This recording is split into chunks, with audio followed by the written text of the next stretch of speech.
देश में लगातार शुष्क मौसम के बाद अब बंगाल की खाड़ी पर जिस तरह की संभावनाएं लगाई गई थी और जिस तरह की उम्मीद मौसम के लिहाज से बनती हुई नज़र आ रही थी, कुछ इस तरह का सीन आगामी समय में बनता हुआ नज़र आ रहा है। स्वागत अभिनंदन आप सभी किसान साथियों का। बंगाल की खाड़ी पर आगामी समय में निम्न दबाव का क्षेत्र ही नहीं बल्कि डिप्रेशन भी बनने की संभावनाएं बनती हुई नज़र आ रही है।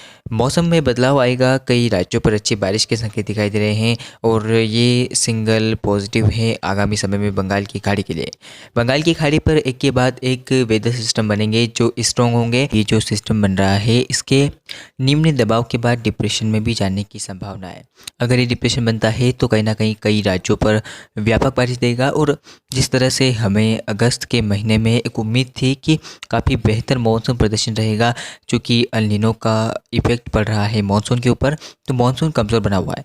फिलहाल बात करते हैं कि क्या रहेगा इस सिस्टम का प्रभाव, किन राज्यों पर बारिश देगा। तो आप सभी से एक निवेदन है कि वीडियो के अंत तक अवश्य बने रहे। मौसम से जुड़ी जानकारी के लिए तमाम आपको मैं दिखाऊंगा किस तरह से सिस्टम आगे बढ़ेगा, भारत के किन राज्यों को प्रभावित करेगा और इस सिस्टम के अकॉर्डिंग ये सिस्टम जब बनेगा इसके अलावा भी बंगाल की खाड़ी पर एक और नया सिस्टम बनेगा।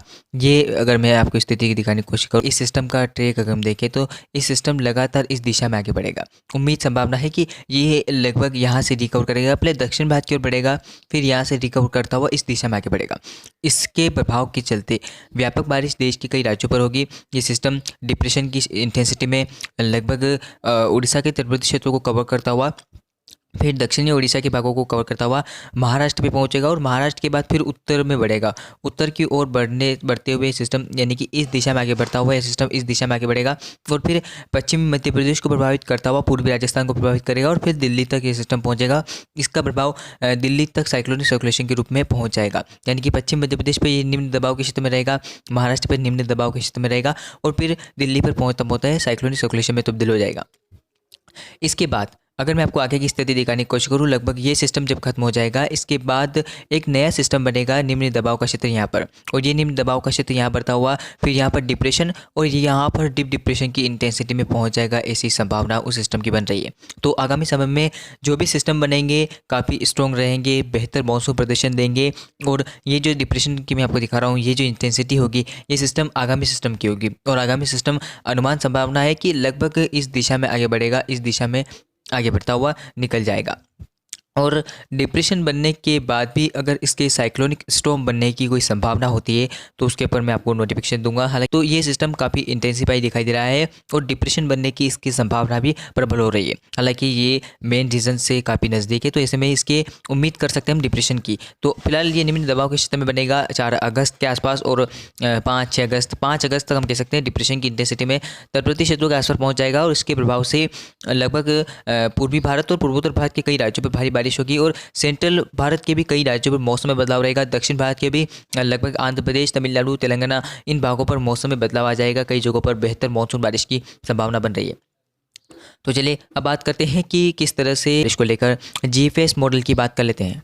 ईसीएम मॉडल के बाद आप देख सकते हैं जीएफएस मॉडल किस तरह से सिस्टम के ऊपर इंडिकेशन कर रहे हैं, सिस्टम को दिखा रहे हैं कि काफ़ी बेहतर व गंभीर सिस्टम ये हो सकता है। और आप देख सकते हैं जीएफएस मॉडल तो दिखा रहे हैं कि ये सिस्टम लगभग वियतनाम, थाईलैंड के तटवर्ती क्षेत्रों के आसपास बनेगा और फिर आगे बढ़ता हुआ भारत को प्रभावित करेगा। लेकिन उससे पहले इसकी हवाओं की दिशा आप देखिए, हवाएं किस तरह से अभी भी जो सिस्टम बना हुआ है पूर्व में आप देख सकते हैं इस तरह से मिल रही है और यहाँ पर एक नए सिस्टम को क्रिएट कर रही है। आप देख सकते हैं इस तरह से यहाँ पर एक निम्न दबाव का क्षेत्र बन रहा है।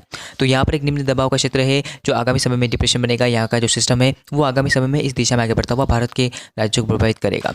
तो आगामी समय में जो भी सिस्टम बनेंगे वो काफ़ी स्ट्रॉन्ग रहेंगे, गंभीर रहेंगे, जिसके चलते जो मानसून की बारिश की कमी थी वो पूर्ण होती हुई नजर आएगी और जिन क्षेत्रों पर अभी भी बारिश में कमी है वहाँ पर लगभग मैं कह सकता हूँ कि बारिश का कोटा पूर्ण होता हुआ नजर आएगा। तो इस सिस्टम के ऊपर नजर आएगी लगातार सिस्टम का मैं आपको नोटिफिकेशन दूंगा। तो अब बात कर लेते हैं कि अब जीएफएस मॉडल क्या इंडिकेशन कर रहे हैं, सिस्टम के ऊपर क्या रहेगा इसका ट्रैक और आगामी सिस्टम किस तरह से बनता हुआ नजर आएगा, इसके ऊपर भी एक नज़र डालते हैं। भारत में मानसून की वापसी से पहले आप देख सकते हैं कि उम्मीद नज़र आती हुई नज़र आ रही है बंगाल की खाड़ी पर आगामी सिस्टम के लिए। तो एक तरफ मानसून की वापसी से पहले जब कोई सिस्टम बनता है तो काफ़ी बेहतर रहेगा, और मानसून वापसी नहीं करेगा तो काफ़ी बेहतर रहेगा, क्योंकि मानसून जब वापसी कर लेगा तब ज़्यादा बारिश देश के राज्यों पर दिखाई नहीं देगी। लेकिन मानसून के वर्तमान में पॉजिटिव रहने पर जो भी सिस्टम बनता है मानसून और उग्र होता है, और मानसून के सक्रिय होने से कई जगहों पर अच्छी बारिश होती है। तो मानसून की वापसी से पहले एक उम्मीद आप देख सकते हैं बंगाल की खाड़ी पर बन रही है। बंगाल की खाड़ी पर आगामी सिस्टम की स्थिति आप देख सकते हैं, किस तरह से सिस्टम के बनने की संभावनाएं बनती हुई नजर आ रही है।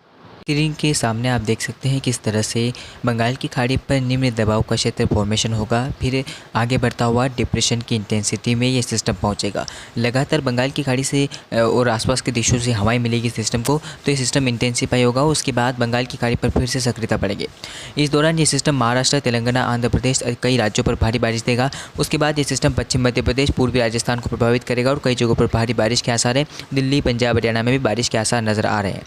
तो इसमें बंगाल की खाड़ी पर नया सिस्टम भी फॉर्मेट होता हुआ नज़र आ रहा है, और आगामी यानी कि 10 सितंबर तक काफ़ी बेहतर मानसून प्रदर्शन की उम्मीद हम कर सकते हैं। लगभग 4 सितंबर से लेकर 10 सितंबर के बीच में बंगाल की खाड़ी पर 2 सिस्टम बनेंगे। पहला सिस्टम 4 सितंबर से बनना शुरू होगा, जो लगभग 7 सितंबर तक लगभग उड़ीसा के दक्षिणी भागों को प्रभावित करता हुआ आगे बढ़ेगा, और दूसरा सिस्टम 10 सितंबर के आसपास बंगाल की खाड़ी पर निम्न दबाव के क्षेत्र में मध्य बंगाल की खाड़ी पर विकसित होगा, जो आगे बढ़ता हुआ डिप्रेशन के बाद साइक्लोनिक स्टॉर्म भी बन सकता है। हालांकि इसके ऊपर हम ज़्यादा बात नहीं करेंगे, आगामी समय में स्पष्ट हो जाएगा। तो आप एक बार पुनः देख सकते हैं स्क्रीन के सामने किस तरह से निम्न दबाव का क्षेत्र बनेगा, और ये सिस्टम निम्न दबाव के बाद डिप्रेशन की इंटेंसिटी में आएगा और दक्षिण भारत की ओर बढ़ेगा, यानी कि सेंट्रल भारत की ओर ये बढ़ेगा, और महाराष्ट्र को प्रभावित करता हुआ उड़ीसा को प्रभावित करेगा। और फिर आप देख सकते हैं किस तरह से ये उत्तर की ओर बढ़ेगा, जिसमें ये सिस्टम गुजरात को भी प्रभावित करेगा, पश्चिम मध्य प्रदेश को भी प्रभावित करेगा, और राजस्थान को भी प्रभावित करेगा। कई जगहों पर भारी बारिश देगा। उस दौरान बंगाल की खाड़ी पर नया सिस्टम आप देख सकते हैं किस तरह से बन रहा है, और ऊपर में आप देख सकते हैं दिल्ली, पंजाब, हरियाणा पर भी बारिश के आसार नज़र आ रहे हैं। किसानों के लिए एक उम्मीद बनकर आ रहा है ये सिस्टम, और जहाँ पर फसलें सूख रही है वहाँ पर बारिश देगा, लेकिन बहुत देर हो जाएगी। मुझे लगता है कि फसलें पूरी तरह से सूख जाएगी, नष्ट हो जाएगी, और फिर ये सिस्टम जो है अपना प्रभाव शुरू करेगा। तो कहीं ना कहीं निराशाजनक प्रदर्शन मानसून का रहा है। ऐसे में किसान साथी प्रभावित हो रहे हैं, फसलें प्रभावित हो रही है। तो फिलहाल अभी के लिए इस वीडियो में इतना ही, मिलते हैं अगले वीडियो में। धन्यवाद।